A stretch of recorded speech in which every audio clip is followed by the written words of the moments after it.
தூங்காதே தம்பி தூங்காதே, நீயும் சோம்பேறி என்ற பெயர் வாங்காதே.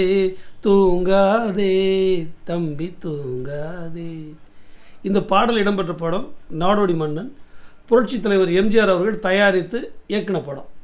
இந்த படத்தில் வசனம் கவியரசு கண்ணதாசன் அவர்கள். கவியரசு கண்ணதாசன் அவர்கள் வசனம் எழுதியிருக்கிறாரு, பாடல்களும் அவர் தான் எழுதியிருப்பார் அப்படின்னு நீங்கள் நினச்சிடக்கூடாது. இந்த படத்துக்கான பாடல்களை எழுதினது பட்டுக்கோட்டை கல்யாண சுந்தரம் அவர்கள்.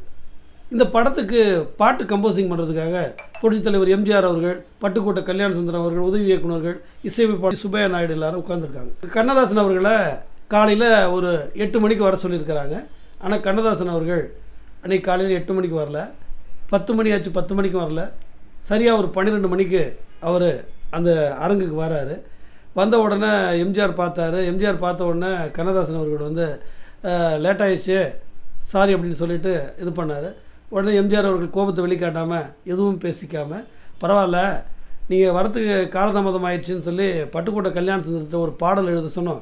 அவர் ஒரு பாட்டை எழுதியிருக்கிறாரு, அந்த பாட்டை படித்து பாருங்கள், அதில் எதுவும் தவறு இருந்தால் நீங்களே திருத்தி கொடுங்க அப்படின்னு சொல்லி அந்த பாட்டை கொடுத்தாரு.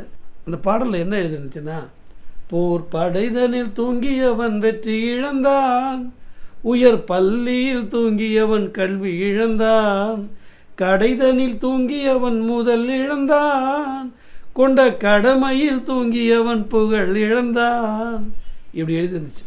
இதை பார்த்தோன்னா கண்ணதாசன் அவர்கள் சிரிச்சுக்கிட்டு எம்ஜிஆர் அவர்கள்ட்ட, நீங்கள் இதுக்கு என்னை ஏன்டா இவ்வளோ லேட்டாக வந்துன்னு திட்டிருக்கலாம் அப்படின்னு சொல்லி பாட்டு ரொம்ப நல்லா இருக்கிறதா பாராட்டினாராம்.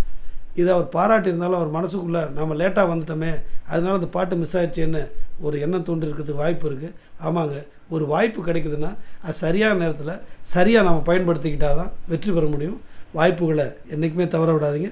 வாய்ப்பு ஒரு தடவை தான் வரும், அதை பயன்படுத்திக்கிறது உங்கள் கையில் தான் இருக்குது. நன்றி, வணக்கம்.